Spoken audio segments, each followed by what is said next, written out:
হঠাৎ শুনি আমার দিদা মারা গেছে আর সবাইকে যেতে হবে। মেকআপটা কি হয়ে গেছে, কারণ আমার এত টেনশন এত কষ্ট হচ্ছে আমার দিদার জন্য যে আমি আর কিছু বিশ্বাস করি না। কারণ আমার সাজতে সাজতেই তো অনেকক্ষণ লেগে যাচ্ছে। তাও আমি একটু ভাবলাম যেমন তেমন করে যাই, ন্যাচারাল একদম। খেলবো সেন্টটা মারতেই ভুলে গেছি আর সেন্টটা দিয়ে আমি ফিনিশিং করে দিলাম। দেখো কেমন একটু পরি পরি লাগছে না আমাকে? না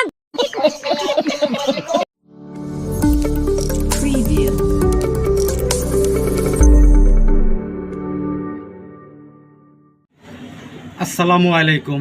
আশা করি আপনারা সবাই ভালো আছেন। আমিও আল্লাহর রহমতে অনেক ভালো আছি। আজকে আপনাদের মাঝে একটা আজব প্রাণী নিয়ে হাজির হয়েছি। আপনারা দেখলেই বুঝতে পারবেন এই কোন ধরনের প্রাণী।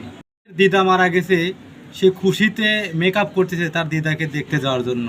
শ্মশান ঘাটে যাচ্ছে, মনে হচ্ছে না বিয়ে বাড়িতে যাচ্ছে, বোঝার উপায় নাই।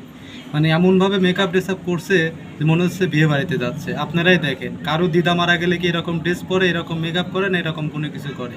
মানে চুল ছিঁড়া সাজগোজ। আসলে এখনকার যুগের মেয়েরা এরকমই। কারো আপনজন মারা গেলে এরা খুশি হয়, কষ্ট পায় না। তার একটা জ্বলন্ত উদাহরণ আপনাদের মাঝে রেখে গেলাম। আশা করি সবাই ভিডিওটা মনোযোগ সহকারে দেখবেন।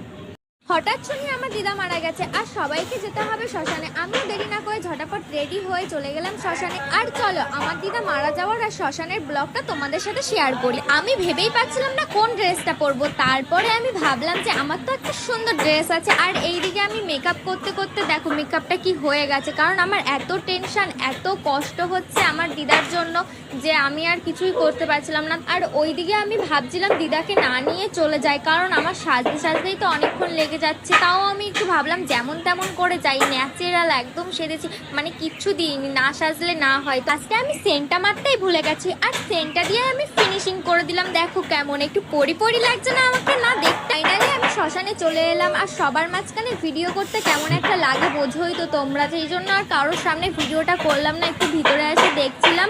আর আজকে বেশি কিছু বলবো না, যেহেতু মনটা খুব খারাপ আছে, আর কিছু বলতে পারছি না। তো চলো টাটা।